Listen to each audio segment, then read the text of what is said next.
Hola a todos nuevamente, mi nombre es Andrés Rosado, soy médico psiquiatra del programa Safe Place Mind y quiero invitarlos a todos nuevamente a seguir escuchando este tipo de videos porque recuerden que nuestra idea es empezar a cambiar los aspectos que se tienen con respecto a la medicina, a la psiquiatría, liberando un poco estos miedos y temores que se tienen alrededor de temas como el uso de medicación, de que definitivamente es una situación de conducta, que es la locura. Y entonces, en el último video planteamos mucho el sentido que habíamos que interpretarlo también bajo una medida biológica y no simplemente quedarnos con la idea psicológica como tal. Ante muchos, digamos, de los aspectos o de las diferentes situaciones que se vive normalmente en el día a día, me han solicitado revisar un tema que se ha vuelto bastante complejo no solo en nuestro país Colombia, sino en realidad en alrededor del mundo, que es el uso de las sustancias legales o ilegales. Porque en otros países, por ejemplo, sustancias tales como el cannabis, pues realmente han empezado a ingresar rápidamente como legales y eso nos ha llevado a procesos de salud pública. Cuando los diferentes países en realidad han hecho una situación de abrir el mercado de los cannabinoides, realmente la situación de diferencia entre la medicina medicinal y lo que tiene que ver el cannabis terapéutico versus el cannabis psicotrópico causa muchas confusiones. Y causa muchas confusiones porque en realidad la venta o digamos la información que se entrega normalmente está dada por situaciones particulares y no generales. ¿A qué me refiero con esto? Cuando nosotros hablamos de sustancias, nadie podría, digamos, negar las dificultades que existen con sustancias tales como la heroína o la cocaína. E incluso, más utilizado todavía, los diferentes tipos de lo que normalmente en este país se denominan pastillas y en otros países, digamos, son estas medicaciones ilegales o, digamos, sustancias químicas que se realizan en laboratorios y que se venden de manera ilegal, especialmente en las fiestas, en diferentes momentos o situaciones públicas y privadas. Pero teniendo en cuenta el tema del cannabis, por supuesto que lo primero es que sería una lucha constante entre un otro y la medicina de definir qué tan terapéutico o no lo es.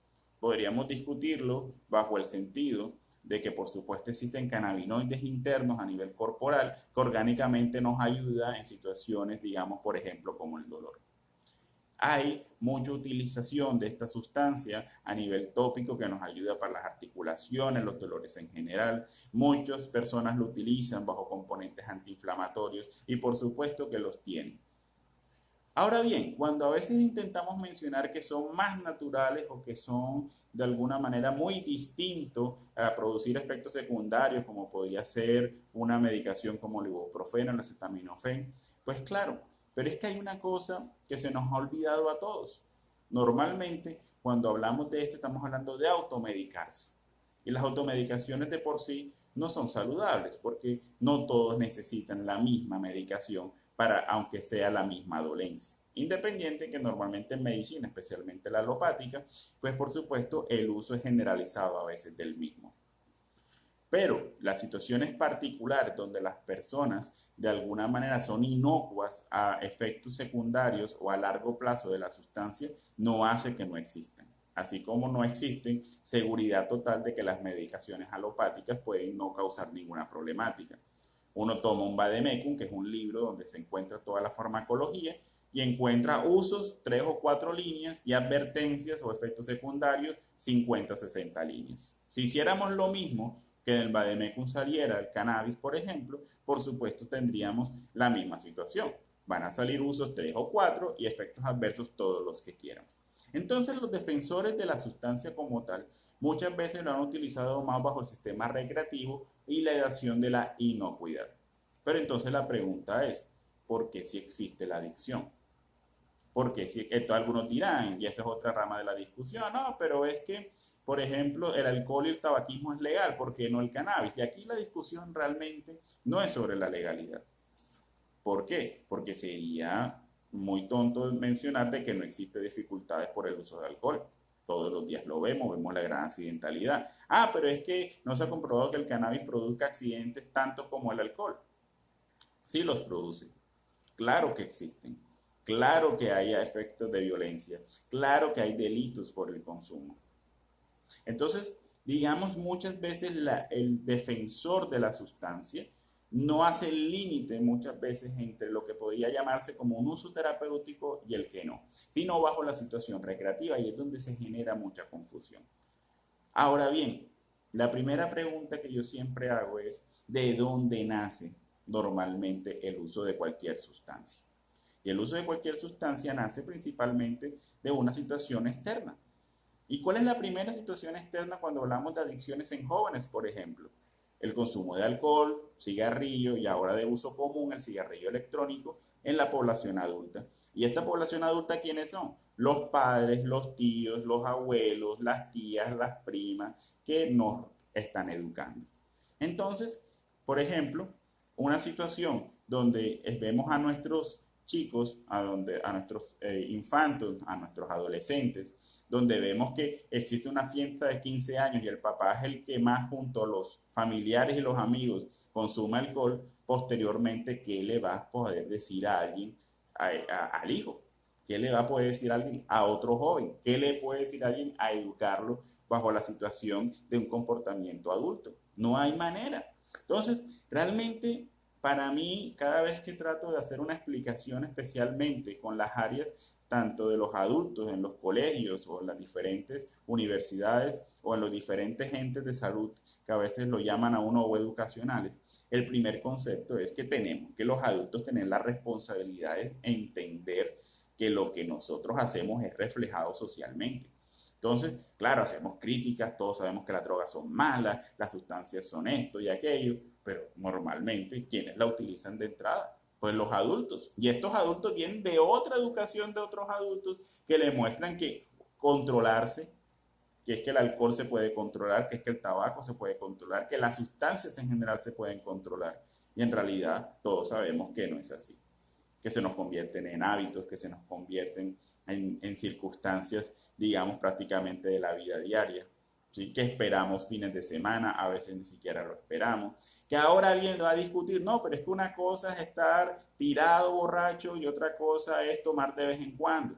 No, que es que una cosa es que yo me trabe o que me ponga en modo, digamos, volando por la sustancia y otra es que yo realmente me tranquilizo con ella.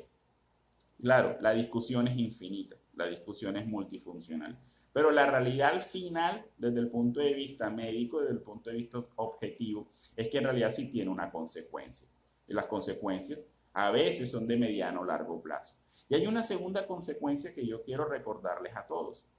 Es que la mayoría de los seres humanos tenemos a tener una trascendencia. Y la trascendencia es la descendencia, que quiere decir los hijos y los hijos tendrán sus nietos.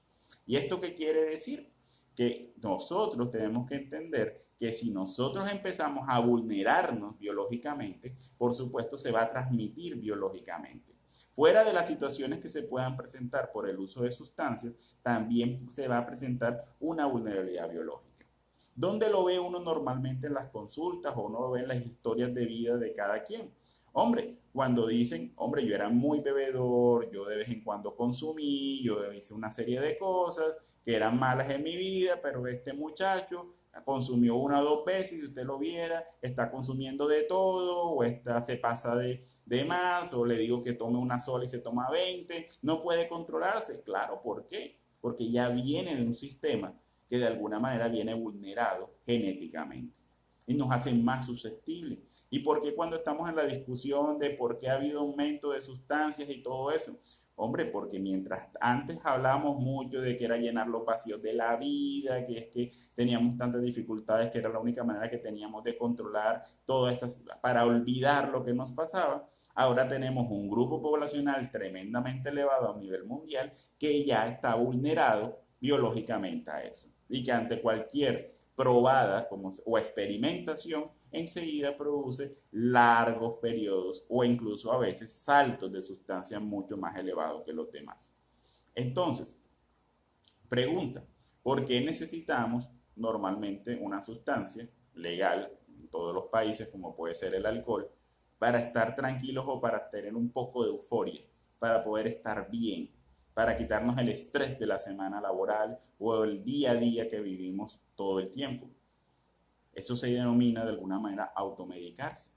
Y lo que nos está mostrando es que no tenemos el mecanismo interno para poder solucionar esa situación y terminamos buscando en este caso, una sustancia externa para poder confrontar esa situación. Entonces, miren que no estamos hablando de adicción, pero estamos hablando de un hábito que si entonces yo le digo, digamos, a la gente, hombre, mira, entonces ante este problema ansioso vamos a utilizar un antidepresivo, un ansiolítico, unas gotas de esto y aquello, entonces todo el mundo se asusta. No, pero ¿cómo así? Me va a volver adicto, usted lo que me está dando medicaciones es para esto y aquello.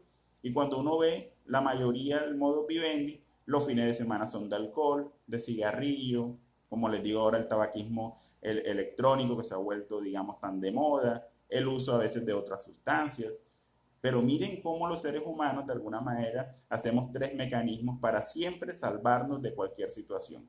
Minimizarlo, es decir, el hecho pareciera que no ocurriera. Justificarlo, que es darle toda una explicación al tema. O negarlo, no, a mí la verdad no me pasa eso que usted me está mencionando.